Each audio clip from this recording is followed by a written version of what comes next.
అవని, పుడమి, కోకోలీలను వాడండి. మీ నేలను బంగారంగా మార్చుకోండి. నాణ్యమైన అధిక దిగుబడులు సాధించండి. ప్రతిభ బయోటెక్, రైతుల పాలిట ఆత్మబంధువు. ఇక మూడవదైనటువంటి కాపర్. ఈ కాపరు పూతకి కొమ్మకి మధ్య బంధము దృఢంగా ఉండడంలో ఈ కాపర్ సహకరిస్తుంది.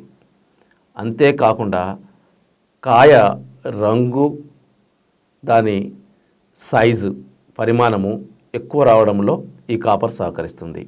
పరిమాణంలో పెద్దవిగాను మరియు వాటి రంగు కూడా మంచిగా ఎలా ఉంటే కాయ బాగా కనిపిస్తుందో అలా సహజమైన రంగు ఉండేటట్లు ఈ కాపరు సహకరిస్తుంది. అంతేకాకుండా మొక్కలలో కానీ మనము పండ్లు, కాయలు వీటిలో విటమిన్ ఏ వృద్ధి చెందటానికి ఈ కాపరు ఉపయోగపడుతుంది.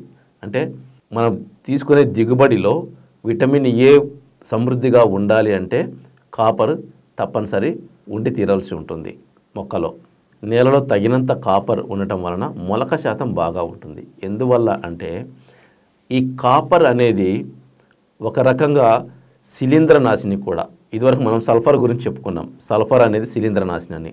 అలాగే కాపర్ కూడా ఒక శిలీంద్రనాశిని. మీరు కాపర్ ఆక్సిక్లోరైడ్ ఇటువంటి వాడుతూ ఉంటారు, సిఓసి ఇలాంటివి.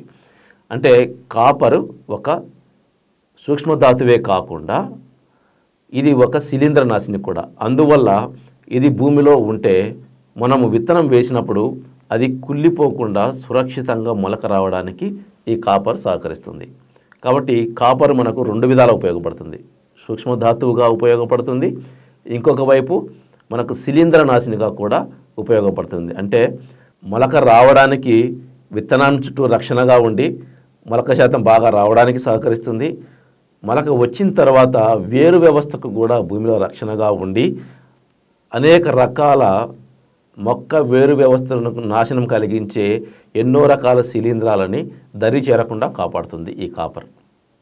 అందువల్ల సహజంగా ముందే మనము కాపర్ని భూమిలో ఉండేటట్లు చూసుకోవడం వల్ల దాదాపుగా చాలా రకాల తెగుళ్ళని మనము రాకుండా అరికట్టవచ్చు. సో ఇంత ఉపయోగకరమైనది ఈ కాపర్ మొక్క జీవన చక్రంలో. ఈ కాపర్ లోపించినప్పుడు ఆకుల మధ్య ఎండినట్లుగా తుప్పు లాంటి మచ్చలు ఏర్పడతాయి. అంతేకాకుండా ఆకుల చివర్లు కూడా మాడినట్లుగా ఉంటాయి. ఇంకొక లక్షణం ఏంటంటే పూత ఎక్కువగా రాలిపోతుంది. ఎందువల్లంటే ఈ కాపరు పూతకి కొమ్మకి మధ్య బంధాన్ని దృఢంగా ఉంచడంలో సహకరిస్తుంది. అదే ఈ కాపర్ లోపించినప్పుడు ఆ పూత ఎక్కువగా రాలిపోతుంది. అంతేకాకుండా పూత రంగులోనూ కూడా తేడా వస్తుంది. సహజంగా ఆ మొక్కలో వచ్చేటువంటి ఆ పువ్వు లేదా ఆ పూత ఏ రంగులో ఉండాలో ఆ రంగులో ఉండక అంతకంటే తక్కువగా ఉంటుంది రంగు. పూత రంగులోనూ లోపం వస్తుంది. అంతేకాకుండా కాయ, పండు వీటి రంగులు కూడా తక్కువగా వస్తాయి. ఎంత రావాలో అంత రంగులో కనిపించక, ఆకర్షణగా కనిపించక పాలిపోయినట్లుగా ఉంటాయి అన్నమాట. కాయలు, పండ్లు, పూత ఈ మూడు కూడా పాలిపోయినట్లుగా ఉంటాయి ఈ కాపర్ లోపించినప్పుడు. అందువల్ల మనము ఈ పూత రాలకుండా అధిక దిగుబడిని ఎందుకు సాధించాలంటే ఈ కాపర్ లోపం లేకుండా చూసుకోవాలి.